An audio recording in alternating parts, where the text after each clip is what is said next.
Ugh. Traffic. Going to the office 5 times a week. That's a no-no. Teamwork is completely different and totally remote nowadays. You can be working with someone from the other side of the world simultaneously. Working from home is a lot more common, so having a professional on-camera look is more of a necessity.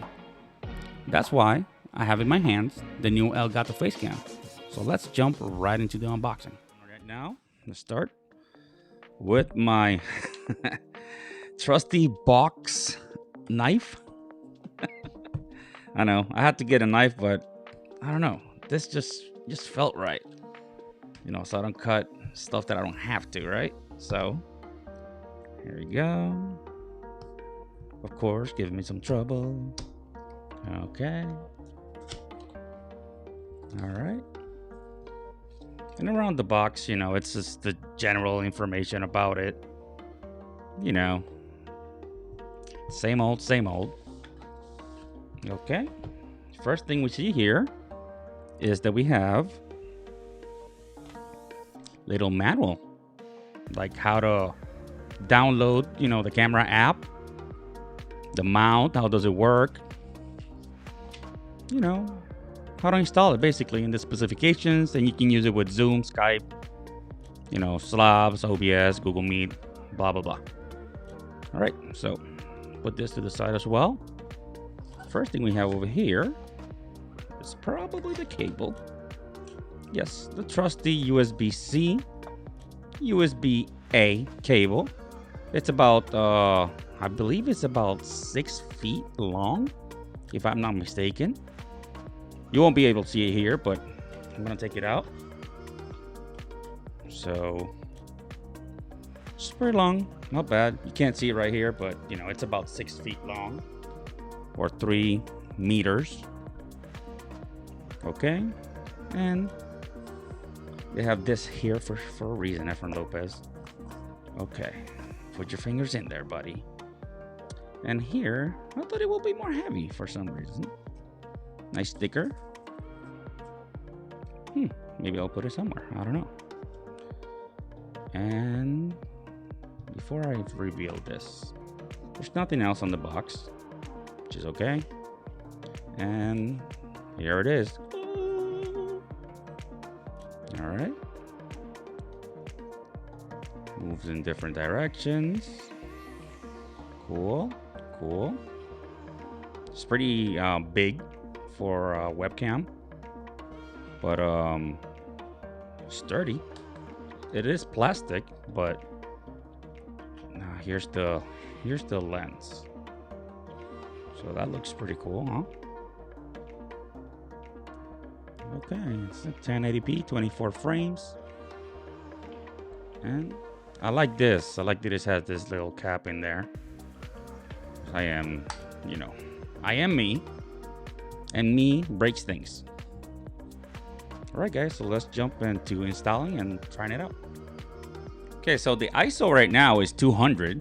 I have 3-point lighting. I have 2 small lights, small light in the front right now, and this is how it looks. This is 1080p, 60 frames per second, and it looks pretty amazing. Now, there's no blur in the background like other cameras, like when you're using a DSLR or a mirrorless camera with f-stop of 1.4. This is f-stop of 2.8, but it's a fixed lens, so it doesn't have autofocus, and it maintains. You gotta maintain yourself in between 2 to 4 feet.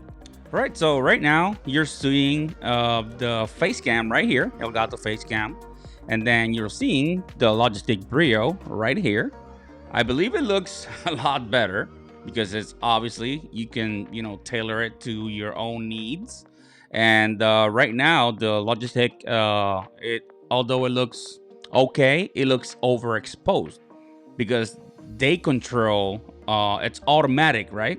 The camera controls your focus first of all, which this one does not have. This is a fixed focus, and the Logitech Brio. Basically, you can't control anything with it. You can't control exposure. You can control white balance. It is what it is. You will need a third-party software, like camera settings for Mac. I'm using a Mac right now, so you will need a third-party software to make adjustments. But look how good this Elgato Facecam looks. It really looks professional, and that's what I like. It doesn't necessarily need to be for streaming or for making videos. It can just be a a conversation with a friend via Zoom or any other platform. So, all right, guys. Then what I'm gonna do right now, I'm gonna compare this with the A50-100. It has a Sigma 60mm lens. So I'm gonna do a side-by-side comparison to see how does it compare to it. Obviously, the bokeh is a whole nother level. We're not gonna get bokeh with this one, but ignore that. Just see how good does it compare as looks itself. How does it look? All right, everybody. So right now I'm using the Sony A50-100 with a Sigma 60mm lens. This is this one right here. As you can see the bokeh. This is the regular lens that I use. And now, if you can see this one, this is the Elgato Facecam, which looks pretty amazing. And right now, I'm using about 23-24% of the light. The difference in lighting that you see right here in between these two cameras is because this lens right here, it's a 1.4. And this one right here, if I'm not mistaken, is a 2.8. So the light that it receives obviously is less than this one right here. But as you can tell, this looks really amazing. They both looks amazing, right? The only thing that I don't have here is the bokeh in the background. But other than that, this looks really phenomenal. The Elgato Facecam has an advantage that other webcams lack. And this is the ability to change the settings natively. Settings are saved in the webcam internally via software. So once you save those settings, they are locked in your webcam, even if you use different computers. The zoom field of view by default is 83.2 degrees. You can play with the zoom feature, but it's not recommended as a digital feature and it will decrease the image quality. The picture tab, you can adjust the contrast, saturation, and sharpness.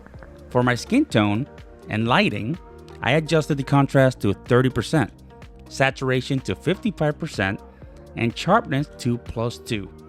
But you gotta do it yourself to see how you look. In the exposure tab is where it gets interesting. You can choose automatic and compensate, or you can deselect automatic and select your shutter speed and ISO. For me, I am using 30 frames per second to be able to upload to LinkedIn. So I use a shutter speed of 1/64, which is half of 30. That's the closest I can get. And ISO of 200, as I use the Elgato ring light, which provides me with lots of light.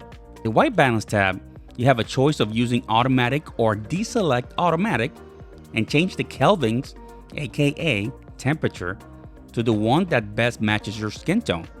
I usually use 4000 kelvins, but it changes if I am on travel. And last but not least, processing tab. This tab has the noise reduction button, which is a beautifying feature, and the anti-flicker, which is 60 Hz for America and 50 Hz for the Eastern countries.